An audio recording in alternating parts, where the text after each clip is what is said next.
Yo, what's up, guys? Welcome back to The Collision. Daniel here, and a new Gerard Butler action movie just hit theaters called Plane. Hey, who says creativity in Hollywood is dead? Is it any good? I've seen it, so let's talk about it.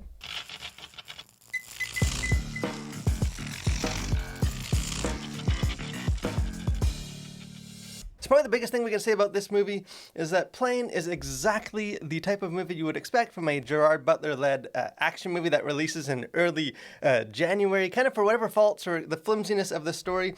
It is a competently made movie that delivers, I think, exactly what it promises to, which is mindless action and sort of enough satisfying tension or thrills to kind of keep viewers interested over its relatively short runtime. I would say this is actually, this isn't a film I was looking forward to, but there's just not a whole lot of other movies in theaters for the next couple months, so I thought I'd check it out.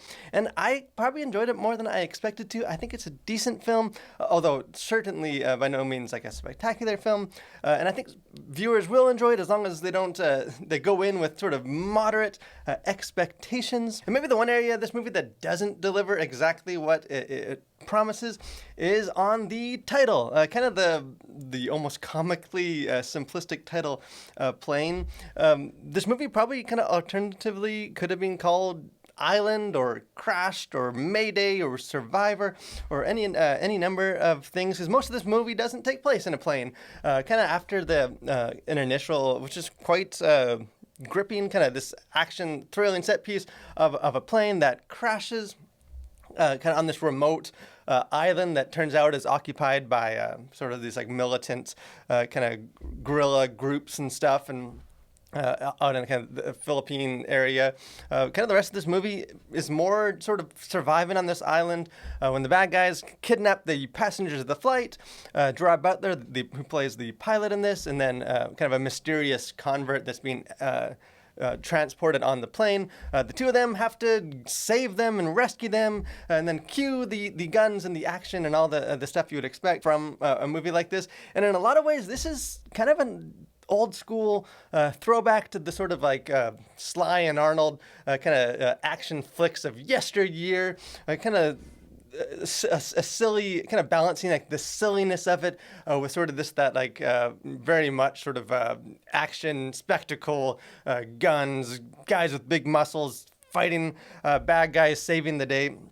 So a lot of ways it sort of follows suit in that. And at times this movie does work in kind of balancing like the silliness with like the more gritty aspect. Although oftentimes kind of those two ambitions don't mesh as I think it's sort of have as much synergy as it should, or as I think they wanted it to have. And because kind of the heavy, like the profanity and the violence is sometimes at odds with sort of the rest of the film, which kind of seems to take a tone to be more of like a widely accessible thriller movie. And I would say maybe the tone of this movie, it kind of wavers back and forth between like a PG-13 and an R, and ultimately this is an R-rated movie, but it kind of goes back and forth and ends up kind of not landing anywhere with a whole lot of confidence, because it can either be sort of a PG-13 movie that has sort of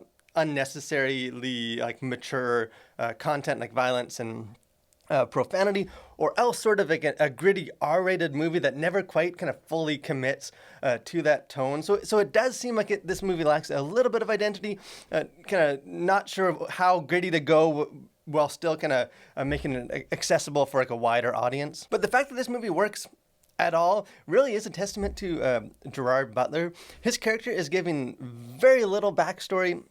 And this beyond the fact that he's a widower, he's a pilot, and he's a father. That's about all we know about him. And he really doesn't even have a whole lot of character arc throughout this, or at least not like a very clearly discernible character arc of where he starts and where he finishes. But just Butler himself has enough sort of charisma to carry this. Right from the very start of this movie, you're rooting for him. You're rooting for him through the end, even though you don't know kind of a whole lot about him or who he is or where he's coming from. And I think also, obviously, Butler has like the physicality. He's muscly, big guy, but he also does a good job in this movie of sort of emoting more like vulnerability and he really is sort of this like ordinary guy pilot that's just pushed to the brink, just to do whatever he can to keep his passengers safe. You kind of all throughout you get the sense that he's sort of doing absolutely everything he can. He's stretched as thin as he can possibly be. So I do think he definitely carries this movie. And sort of the other character, sort of like the convict character. He's another interesting character in this movie. He kind of adds a layer of mystery because as a viewer, you're just not really sure really all throughout this movie kind of what his true ambition is, what his intentions are. Is he good? Is he bad? What's he trying to accomplish? So he did add some interest. Although I do think personally that his the resolution of his storyline and his character just wasn't very satisfying. They didn't do enough with it, as it seemed like they were establishing early on. And kind of the rest of the characters, for the most part, these passengers, they're all more or less caricatures. You have the jerky, impatient, kind of bald white businessman, and you have the young girls who just are obsessed with their phones, and kind of all throughout that. Kind of the only other character in this movie that makes any kind of a difference is sort of the head flight attendant, who I thought added a lot to the story and was a good character. And the movie itself, it kind of unfolds as like a kind of a constantly changing, kind of like episodic series of different like set pieces, or even like almost like mini movies or mini tones. It begins as sort of this like thriller, survival, or like crash movie, which maybe you would think would take up most of the film, but then quickly kind of morphs into more of like a wilderness survival story, which then changes to be more of like a hostage situation, which by the end, the climax of this is a full-blown action film with sort of other characters and guns and explosions, and it kind of bookends the film, kind of returning back to that kind of the airplane type story. And I actually think that the film works better because it doesn't really overstay its welcome. It's kind of constantly changing, and doesn't kind of stretch like the thin concept too far, because it's never a boring film. It's kind of always throwing something new at you, which I think kind of keeps audiences engaged for what I think is only about an hour and 40-minute runtime. So as far as content to consider, things going on the surface of this thing, kind of the language, there is heavy profanity. This is an R-rated film, which had surprisingly more profanity than I was expecting. Probably between 10 and 15, if not more, F-bombs. Again, the situation maybe warrants some of that, although I don't necessarily think the tone of the movie necessarily warranted that kind of strong profanity. So that's definitely an element. And then there's also just sort of several other kind of more minor profanities, and at least I would say maybe 2 or 3 instances of sort of taking the Lord's name in vain, kind of JC or GD or that. So there is language in this. Sexuality, no sexuality in this. Violence, again, this is a violent movie. It's like an action, R-rated action movie. So there is frequent violence, although most of it happens maybe kind of off screen, or like the camera doesn't necessarily zoom in and you see a bunch of blood and gore. But a lot of characters get shot, either like in the head or the chest, and there's sort of blood splattering as the characters are flying and shot. Again, it doesn't necessarily linger, but it is violent. There's a few moments of more violent. Like one character gets his throat cut, and you kind of see the knife slowly start going across the throat, and then the camera cuts away before it doesn't linger on that. Another character gets hit in the head with a sledgehammer, and then while he's on the ground, his skull crushed, but you don't actually see the hammer coming down to crush the skull, so it's more implied, although the implications of that are quite violent. So this is a violent movie. It is an action movie, but I didn't find it necessarily to be like a super blood or gratuitous in its violence. Maybe another thing, just spirituality. There's not a whole lot in this. Kind of the only things that would come to mind is there is a character that for briefly is thrown with like a passenger with his hands together, assuming that he's kind of praying for help in the situation. And they do find like a video footage of kind of previous hostages that have been captured, and including a missionary couple that share that they're missionaries from America. So there's that, but really not a whole lot of spirituality in this film either. As far as things going on beneath the surface themes, this is not a deep movie. Plane is not a movie that has a bunch of like philosophical worldview themes to really probe or explore, but maybe kind of the central theme that gets sort of kind of all throughout this is just sort of the nature of heroism. That's kind of the consistent with a lot of these sort of survival type stories, is that sort of the extreme circumstances set the stage for characters to rise to the occasion, kind of showcase what it means to be a hero, and kind of make sacrifices on behalf of other people, love of neighbor, in that sense. And probably that Brody really is sort of this ordinary guy pushed to the limits. To kind of all throughout this to try and protect his passengers, whether that's trying to crash land the plane in safety, or help ration the food and keep them alive, and or go rescue them with weapons and fight to save them, and even a moment of sort of a willingness for self sacrifice. And even his heroism isn't always appreciated. Some of the passengers can be kind of jerky to him, or don't seem to give him the credit, and yet he still sort of is driven to do the right thing. A couple of verses that came to mind biblically, something like John 15:13, or Matthew 5:43, 46, is sort of laying down your life, for your neighbor, and also, loving not just loving those who persecute you.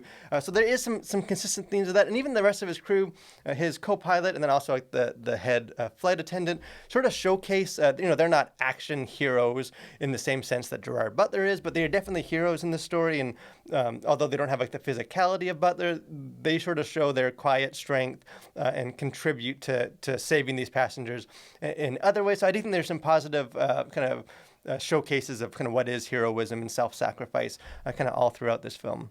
Maybe another theme in this movie is just redemption.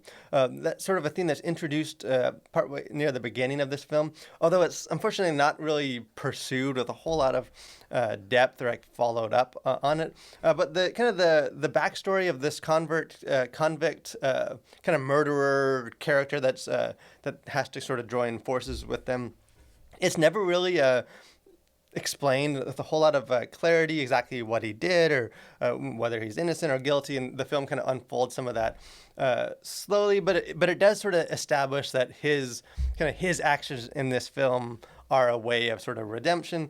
At one point, when Brody, the pilot, is asking him kind of why is he helping, this character sort of says, hey, they say redemption can be found in the most unusual places. As a Christian, obviously, the redemption stuff, that's an interesting theme to get into, although the film doesn't necessarily make very clear exactly if or how sort of his actions in this film lead to redemption for whatever it is that he did in his past. So it doesn't really follow through or have a whole lot of interesting stuff to say, other than the fact that him kind of doing good apparently is sort of going to justify or redeem his actions in the past. So there is a little bit there, but unfortunately not quite as much in that theme as maybe I would have liked, or you would have, as a Christian, would appreciate. So in the end, Plane as a movie never really soars, but neither does it sort of crash and burn like you might expect from kind of a movie like this that's just sort of thrown in sort of the garbage era time of the movie season.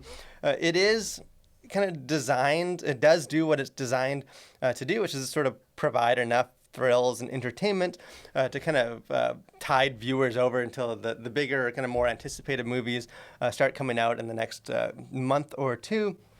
So I do think, in that sense, it accomplishes what it wants to. And I think, hey, if the R-rated content, if the profanity and then like the violence, if that's not going to be a deterrent for you, if you're just, hey, all you want is just some diversion, some kind of mindless entertainment, some action, just to kind of get out to the theater, kill some time, then hey, you might find some enjoyment in this. I definitely found more enjoyment than I thought I would, although by no means do I think this is a great movie. But hey, if you do see this movie, let me know what you think of it. I'd love to have a conversation. If you kind of appreciated the throwback action nature of this film, or maybe if you found that some of the content in it just seemed a little too much, inconsistent with what you were hoping for. Or hey, maybe you just found this movie too dumb, you couldn't get on board with it. Whatever your opinion is, let me know in the comment section. Let's have a conversation about that. And I also encourage you guys, if you haven't done so, subscribe to our channel, become a Collider. Got a lot of other movies coming up, hopefully bigger, more exciting movies coming up in the next couple months. We got our live stream we do every week, and just other videos and stuff that we're always doing here. Would love to have you be a part of that. But most of all, guys, thank you for watching. Stay safe and continue to collide through World for Christ.